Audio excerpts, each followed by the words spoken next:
మోసాల మీదనే మా యొక్క మెజారిటీ ఉండబోతుంది అన్నది పక్కనండి. రైట్.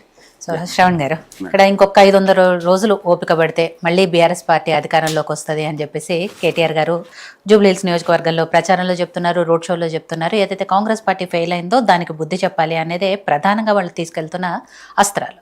సో ఇక్కడ 3 పార్టీలకు సంబంధించి ఏవైతే జరుగుతున్నాయో, సరే మజ్లిస్ అభ్యర్థిని వీళ్ళు అద్దెకి తెచ్చుకున్నారని బీజేపీ వీళ్ళని విమర్శించడము లేదు, ఇప్పుడు ఎలక్షన్లు ఉంది కాబట్టి అజరుద్దీన్ గారికి మంత్రి పదవి ఇచ్చారని, ఇవన్నీ కూడా రాజకీయంగా చేస్తున్న విమర్శలు, ప్రతి విమర్శలు జరుపుకుంటూనే వస్తున్నాయి.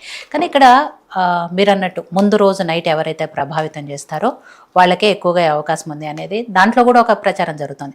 ఇప్పటికే కొన్ని 50,000 కుక్కర్లు, రైస్ కుక్కర్లు, మిక్సీలు అన్నీ రెడీ అయ్యాయి ఓటర్లకు పంచిపెట్టడానికి, తాయిలాలు ఇవ్వడానికి. ఇవన్నీ కూడా ప్రచారం జరుగుతున్న పరిస్థితుల్లో లాస్ట్కి ఏ ఫ్యాక్టర్ పనిచేస్తుంది, ఎవరికి ఎలా ఉండబోతుంది అని నేను ముందులే చెప్పాను.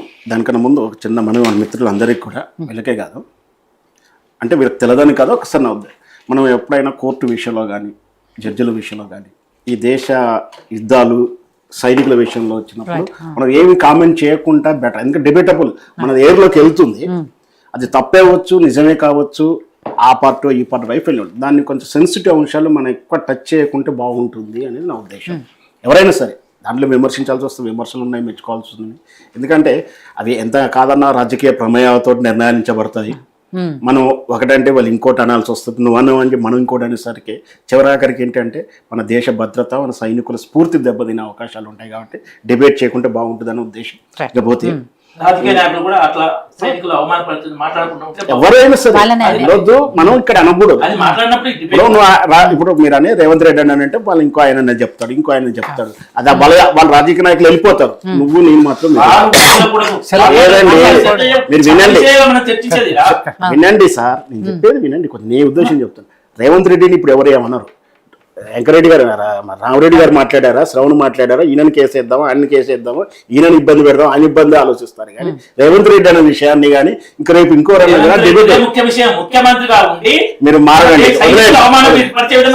వదిలేయండి సార్, కంప్లైంట్ కూడా ఇచ్చారు కదా, దాని దూరం వెళ్ళకుంటే బెటర్ అని చెప్తున్నారు. వెళ్తా అంటే మీ ఇష్టం, నేనేం చేయలేను. కానీ రైట్, ఒకటి అయిపోయిన తర్వాత మీరు అన్నట్టు 500 రోజులు 600 రోజులు అవేవి ఇప్పుడు చెప్పాల్సిన అవసరం కూడా కాదు, అది అవసరం కూడా లేని టాపిక్. అసలు అనవసరంగా ఎందుకు మాట్లాడారో వదిలేసి ఇప్పుడు ఇక్కడ గెలుస్తుందో గెలదా నేను ముందు చెప్తున్నాను.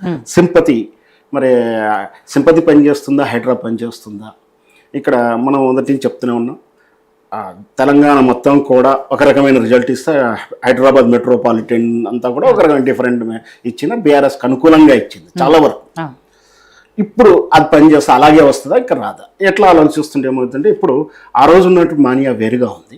ఈరోజు ఏంటంటే పేద ప్రజలు ఇక్కడ ఏంటంటే హైడ్రా ఎక్కువ ఇంపాక్ట్ కానీ ఆ పథకాల యొక్క ఫెయిల్యూర్స్ కానీ ఎక్కువ కనపడతా ఉన్నాయి.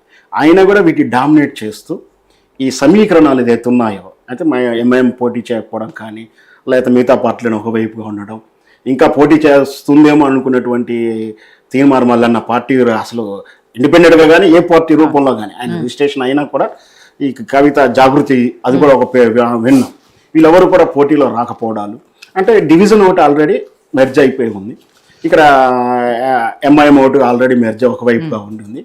మరి అది డిసైడ్ ఫ్యాక్టర్ ముందు రోజు రాత్రి అంటే ముందు రోజు రాత్రి అందరూ ఎవరు సమానం, ఎవరో తక్కువేం లేదు, అందరూ సమానంగా ఉన్నారు. బీఆర్ఎస్ పార్టీ ఏం తక్కువ చేతులు కట్టుకొని కూర్చుంటుందని చెప్పను, కాంగ్రెస్ పార్టీ ఏం కూర్చుంటుందని చెప్పను. అందరూ కూడా ఏదో ఒకటి మ్యానిపులేట్ చేద్దామని చూస్తారు. అది ఎట్లా చేస్తారు, ఏం చేసినా కూడా ఓటేసినప్పుడు ఓటేస్తున్నారు.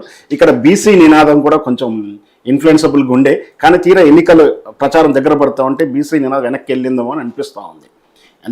ఎంతసేపటికి ఇక్కడ బీఆర్ఎస్, ఇక్కడ రేవంత్ రెడ్డి యొక్క పథకాలు, ఆయన చేసినటువంటి ఓట్లను మ్యానిపులేట్ చేయడం లేదా పోలరైజ్ చేయడం, అది ముఖ్యంగా అజరుద్దీన్ గారికి పదవి ఇవ్వడం, అది లీగల్గా చెల్లుతుందా చెల్లదని సెకండరీ. ముందైతే మాట నిలబెట్టుకునే ప్రయత్నం చేశాము అని ఒక భరోసా కలిగించడానికి, లేదా అతర పార్టీ వాళ్ళు విమర్శిస్తుంటే విమర్శకు సమాధానం చెప్పగలిగినట్టు ధీటుగా ఉండడానికి అయితే ఇచ్చారు.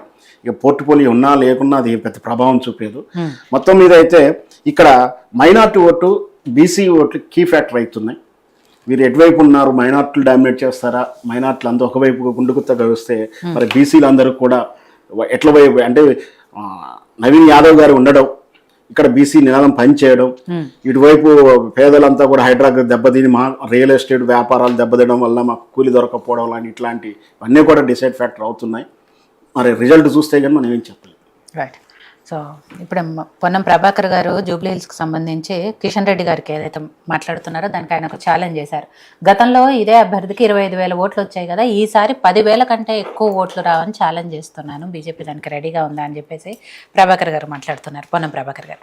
సరే, ఏదైనా కూడా ఎవరు మెజారిటీ కోసం ఎవరు గెలుపు కోసం వాళ్ళు ట్రై చేస్తున్నారు కాబట్టి ఏం జరుగుతుంది అనేది ఇంకో వారం 10 రోజుల్లో తెలుస్తుంది. ఆ రోజు మళ్ళీ మాట్లాడుకుందాం. థ్యాంక్ యూ రామరెడ్డి గారు, చైతన్య గారు, శ్రీనివాస్ గారు, శ్రవణ్ గారు. థ్యాంక్ యూ సో మచ్ డిబేట్లో పార్టిసిపేట్ చేస్తున్నందుకు. ఇదే ఇవాళ డిబేట్. చూస్తూనే ఉండండి యోయో టీవీ. రామరెడ్డి గారు